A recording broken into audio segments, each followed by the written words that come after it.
Y'all might flame me for this, but I think that there is a real correlation between the DoorDash demons, like the Uber Eats lovers, and people that flake all the time. Like, of course, the person who cannot motivate themselves to get in their Toyota Camry at 7 p.m. and drive to Wendy's doesn't want to motivate themselves to go to my birthday party.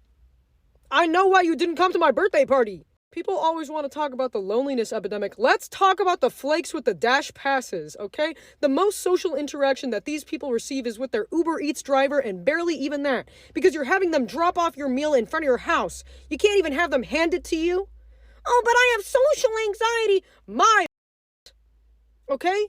Then you crawl outside like a little rat and grab your Wendy's 10-piece meal. And you wonder why your friends seem to be withering away. Also, if you have a disability and that's why you use DoorDash and Uber Eats, I am not talking about you, to be clear, before the whataboutism begins in my comment section. Not talking about you at all.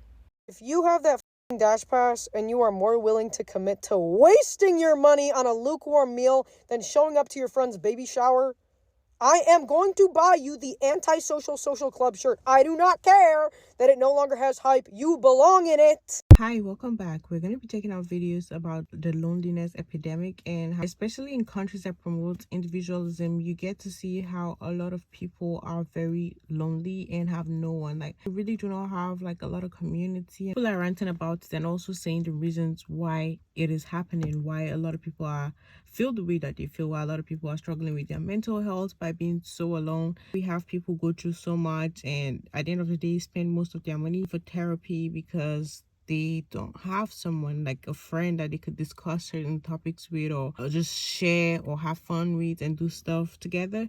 So we're going to be checking out these videos, but before we get right into this video, I want to give a very big shout out to Sean White for sending me a $10 super thanks. Thank you so much. I appreciate you for always supporting the channel, and a big shout out to Laura for sending me a $10 super thanks. Please make sure you click the like button. It helps with the algorithm and I appreciate that. Let's get right into this video. I'm gonna be dead. Why is it like low-key controversial to just like talk to people nowadays? Because the older generation, like, they be going up to people and striking out conversation with strangers, and we think that they're weird as hell for it.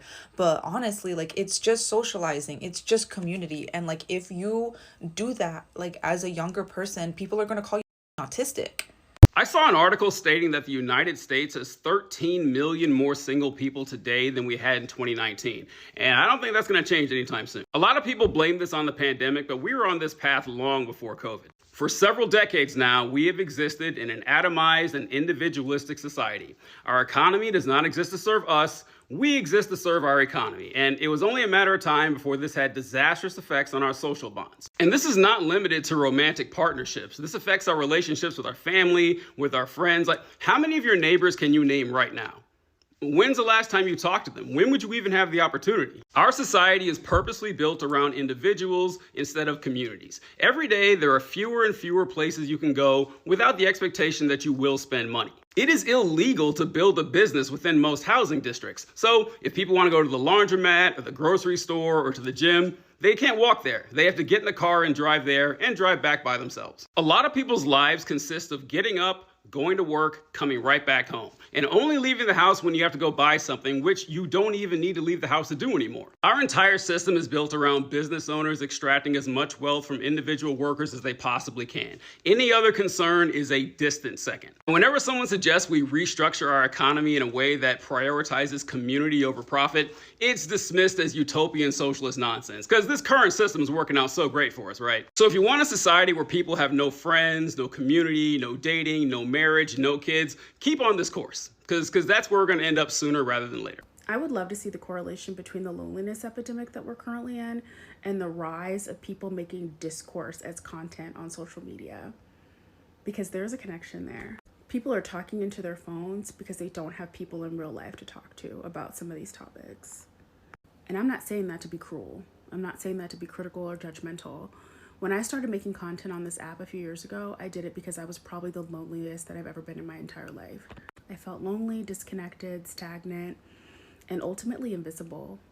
Like, the pandemic was very, very difficult on me, and I went from having an incredibly active life pre-pandemic to having a life where I went sometimes days without seeing another person. I fell in deep to like the niche TikTok drama, like the drama that only exclusively exists on this app.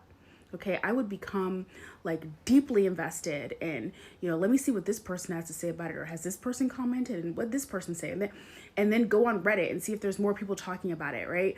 Like I was invested. I use this app as a way to distract myself from the stagnation that I was feeling in my life, because I was feeling very stagnant and just really, really lonely. You can come on this app at any time of the day and you're going to find people talking about something. You're going to find people on live. You're going to find people have posted videos. You can scroll back to people's previous videos. I mean, any time of the day, like no matter what's going on, people are on this app. I'm happy to share that like I feel so much better than when I initially started creating content on here. I don't have the low-grade depression that I was experiencing, and I have significantly more social support than I had before. And so it just makes my life a lot better. Like I don't have to spend as much time on here to distract myself, because I have a life now that I really want to participate in. I just want to caution people on like, this app can be great. I think it is a great place to build community. It's a great place to learn things, but there is a dark side of how you can be on here and like overinvest your energy and like knowing about people that you don't even know in real life, and you can completely miss like your outside life, like the real life that you should be living. You can completely let it pass you by if you spend too much time on here. Okay, I just want to talk about something that's been pressing on my mind for a while, and this is about not reaching out to your loved ones when you're going through it. And I'm realizing that at this big age of mine, like honestly, after like 26, 27, a lot of people start to reach out less to their loved ones and they try to handle things on their own. And let's talk about it. Okay, so I grew up around a family that is very communal, with aunts, uncles. I'm talking like intermediate and, secondary family. We help each other with everything. And that is just like African culture. Like, you have the grandmas helping the new moms, and you have the aunts taking care of the nephews and nieces. And, it's just very communal. So that's how it is. Now, one thing that I've been noticing as I get older as an individual is not asking for help as much. And I think that is the biggest detriment to a lot of people our age in this society, because I'm talking from like 25 to like honestly 40. So it's a big age range, but specifically 25 to 30 is what I'm noticing, because I'm in that age range of, people not asking for help, people trying to figure things out on their own, people trying to be individual and this individualistic lifestyle. And I think it hurts us. I think it hurts us so much, because no one wants to go through shit alone. I'm sorry. It sucks to go through things alone. I know I hear people say, I just gotta figure things out on my own so I can get back on my feet. I don't want people to, be worried about me. I'm just like, that I think leads into a bigger depression. I think it makes things worse. And I don't want people to do that. I think we should be able to lean in on our friends and family more, especially in times of need. I'm so used to, and a lot of us are just like, I can figure this out on my own. I don't need help. I can get through this. I'm grown. But even grown people need help. What is wrong for asking for help? What is wrong with saying, hey, I'm going through it? And what is wrong with being vulnerable for a second? We are human. Everyone is vulnerable. I have this one friend, and she kind of goes into this like reclusive state when she's going through something. And then it worries me. I'm just like, are you alive? Like in dead seriousness, like I get worried. I'm like, hey, I just want to check in on you. Like, are you good? I don't ever want to overstep those boundaries. But also, as a good friend and human being, I want to check up on you, because, the whole check up on your good friend, or, what is that saying? Check on your strong friends. You have to, because they be going through it a lot, because a lot of people don't expect them to go through stuff. So it's just, I feel like in this America specifically, we're just so big on individualism and doing things on our own, and just being such a, grown individual, where we get so lonely. We're lonely, and it is not okay. We need to figure something out. When I'm talking about my friend, I was just like, it's okay to, lean for your friends for help.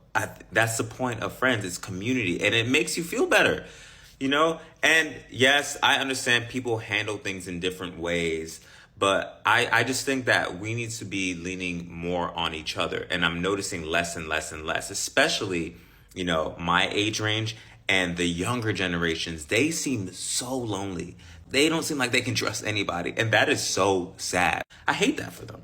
So what do we do? Like, how do we reverse this? Because I need solutions. That's all I gotta say. It was a little rant. That's all. I don't know who need to hear this, but everything that we're going through is normal. The reason why a lot of y'all don't think that a lot of this shit is normal or that it shouldn't be normal is because y'all still failing to realize that we are adults now. We are the adults. We gonna meet temporary people all the time. We gonna be going out on dates with people that's not interested in us.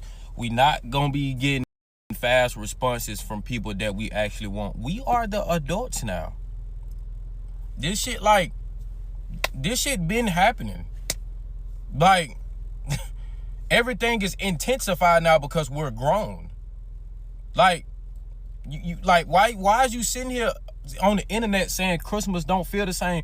So wrap them presents up. Wrap them presents up. Why you sitting here saying that the 4th of July ain't the same? Hop on that grill. The fuck is you talking about? Mama, daddy, and grandma, and granddaddy, and uncle, auntie ain't gonna always be cooking. They ain't gonna be always available to be doing these things, nigga. You think you finna goddamn see Santa come down that chimney, nigga? You're Santa now. You are Santa now, twin. So get out of that mindset of, oh, shit ain't the same no more. This generation is this generation. No, it seemed like that because we are the adults now. Now we are in control of this life. And some people is grown and still immature and childish. And some people ain't. That's just how the world works. But stop sitting here thinking that shit is different. The only thing is different is these prices. Other than that, hop on that grill, wrap them presents, tuck them kids in the bed.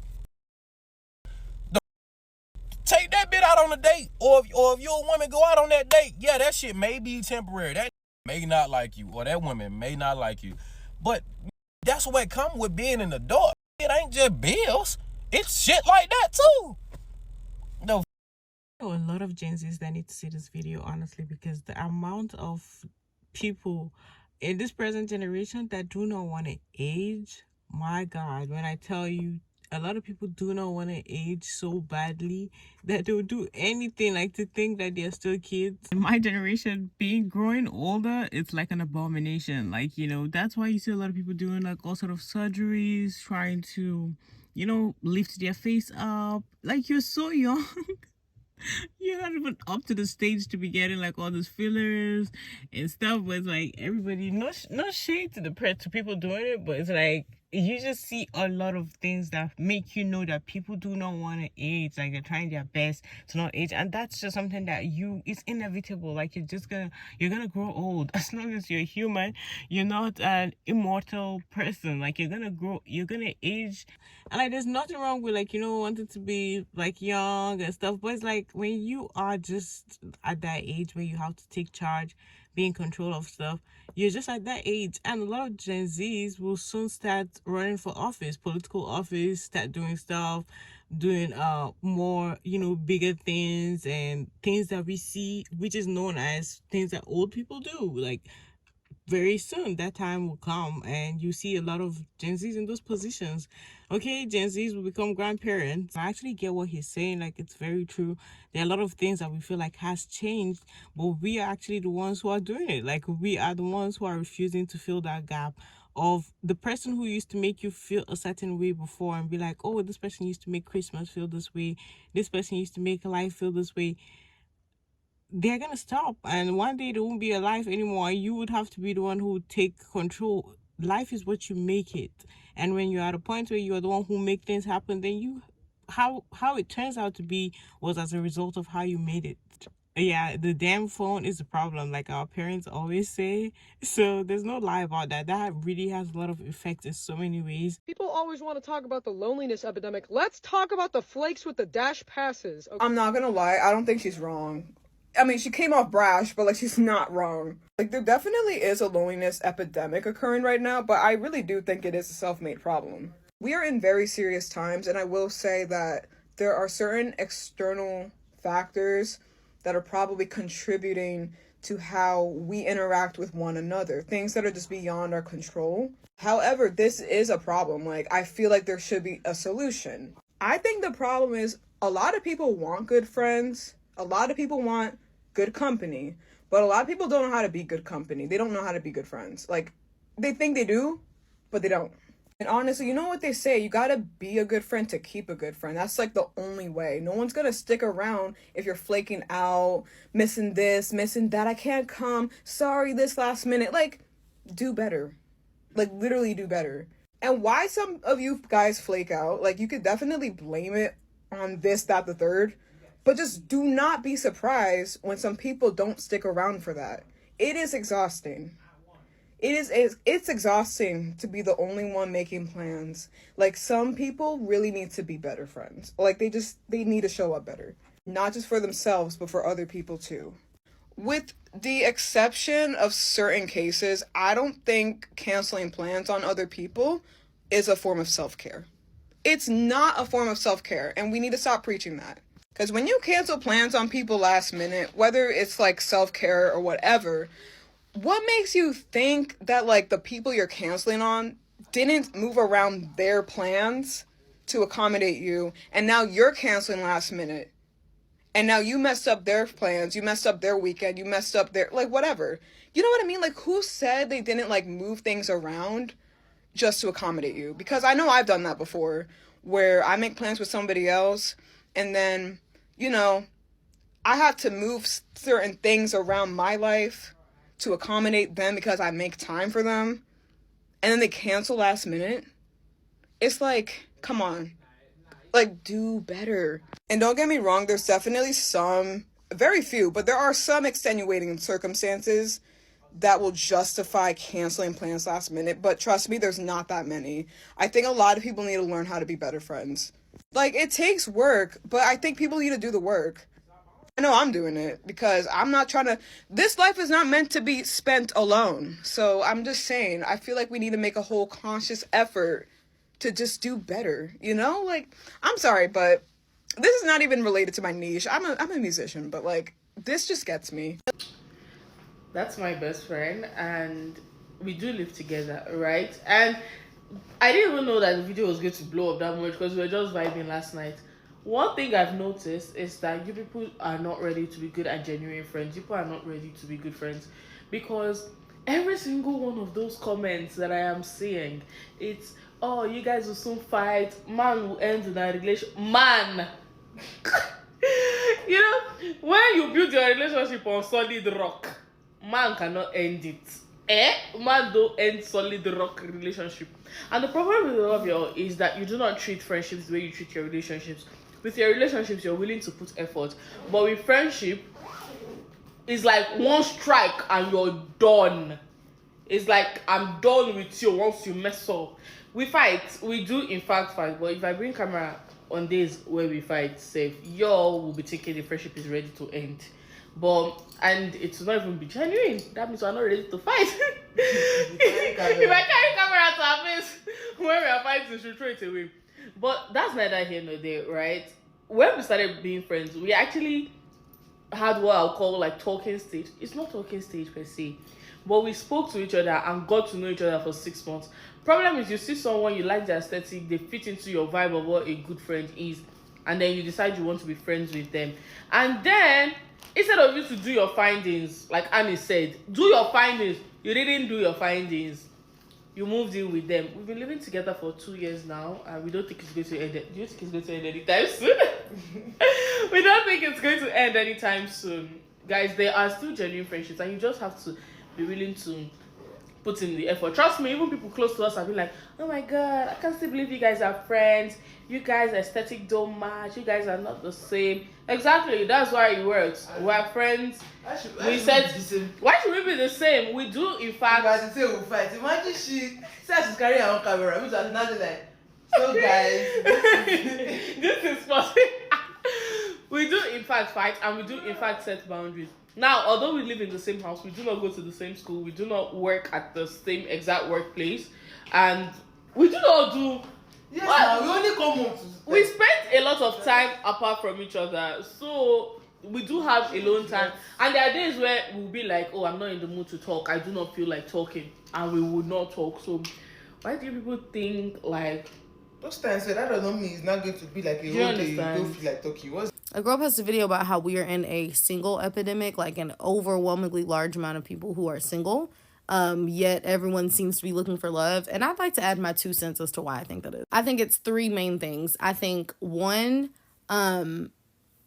everything has to be social media approved now. It's not enough for you to find somebody that makes you happy. You also have to find someone that is going to put you in a relationship where you're able to brag about it all on social media. And that's not helpful. 2, the idea that there is going to be this perfect person who completely understands you upon meeting them, and you won't have to communicate the way that you want to be treated, and you won't have to have these tough conversations, and everything will just work out perfectly. That's not helpful. And then 3, which I think is like probably the most deadly, and something that I myself am very guilty of, is that we have gotten so far into like encouraging everyone to be independent and be happy on their own, which is important. I say it all the time. It is very important. But I think that we're kind of in a point where we've overcorrected. Like, you keep seeing this rhetoric of like, oh, you don't owe people this, you don't owe people that, like, you don't have to put up with that. And I think that you guys are missing the fact that like when you are in a relationship with someone, even if it's not romantic, even in a friendship, there are going to be aspects of this relationship that are not necessarily pleasant all the time. And the solution can't always be, well, never mind, I'm just going to be single, I'm just going to be by myself, or let's just go no contact, let's just not even be friends anymore. That's not the solution. Everything cannot be solved by, oh, I'll just be by myself and let's just not do this anymore. That's not how you stay in a relationship. Yes, you do need to be independent. Yes, you need to get to a place where you are happy on your own. But if you want to be in a relationship, it is going to come with tough decisions, and decisions that will come where you could make the choice to say, I'm just going to be single, let's just not try anymore. Or you could compromise and be patient and be forgiving. Like, being in a relationship of any sort, again, not even romantic, being in any sort of relationship is going to cause you to have some sort of a conflict. And you can't solve conflict if your very first or last answer is to just say, let's forget it. Let's just split up. That's not how you stay together. I'm glad and I'm grateful that society, and women specifically, really women, have moved past the point of needing to be in a relationship because, like, if you weren't attached to a man, then you could not provide for yourself. I'm glad for that. But the reason why your grandparents and all of them stayed together was because they had to stay together and they didn't have any choice. And that it's great that we're not in that anymore. But I do think in order to maintain a long-term partnership, especially someone you want to be with for the absolute rest of your life, you do need to have a mindset of like, okay, I'm going to be in this. Like, leaving actually is not an option. Like, I'm going to stay and I'm going to make this relationship the best that I can make it because that's what I committed to. That's what I decided to do. And leaving and being by myself is not an option. But when everybody is so quick to say, let's just give up, throw my hands up and walk away, you can't stay together that way. That doesn't make any sense. And again, this is something that I'm guilty of. I've talked about this multiple times. Like, I'm the very first person to throw my hands up and say, just don't call me no more. Leave me alone. But again, that's not how you stay in a relationship. And I think that a lot of us are at that place, both men and women, where we have decided it's easier to just be by myself. And yes, it is easier in a lot of ways for you to be by yourself, but that doesn't mean that that is the answer, especially since there's only so much growing and self-development and healing that you can do when you're by yourself. Once you get to a certain point, you need someone there to reflect you back to you. You need someone to show you your shortcomings. You need somebody to show you the things in you that still need to be healed. So being single and being alone and just giving up on having relationships as soon as they get tough is not the answer. And I really do think that is why we're in such an epidemic. We are living in times where a lot of people have become so lazy. Like, they are so lazy that they won't put in any effort into any relationship. I don't care if it's gotten to the point where it's either like you have those who wouldn't put any effort when it comes to both romantic relationships and friendship or family type of relationships. They wouldn't put in those efforts into them whatsoever. Or you have those who put in so much effort and their entire life is surrounded by that romantic relationship, and then they won't put in effort into trying to when it comes to friendship or anything like that, they won't put in as much effort. And it's like everything needs effort. Like, you need to put effort into things. Like, you don't expect people to just come into your life and just take you as you are. Like, you have no effort at all, and then you wonder why you're alone, why things are not working out for you like that. And it's like, it doesn't make any sense. You've made it to the end of this video. Thank you so much for watching this video to the very end. Please make sure you click the like button. It helps with the algorithm and I appreciate that. And subscribe to the channel if you're new here and you're watching me for the very first time. Hit the notification bell to get notified every time I post a new video, and leave your thoughts in the comment section down below. I would love to see what you think about this video. I'll see you on the next one. Bye.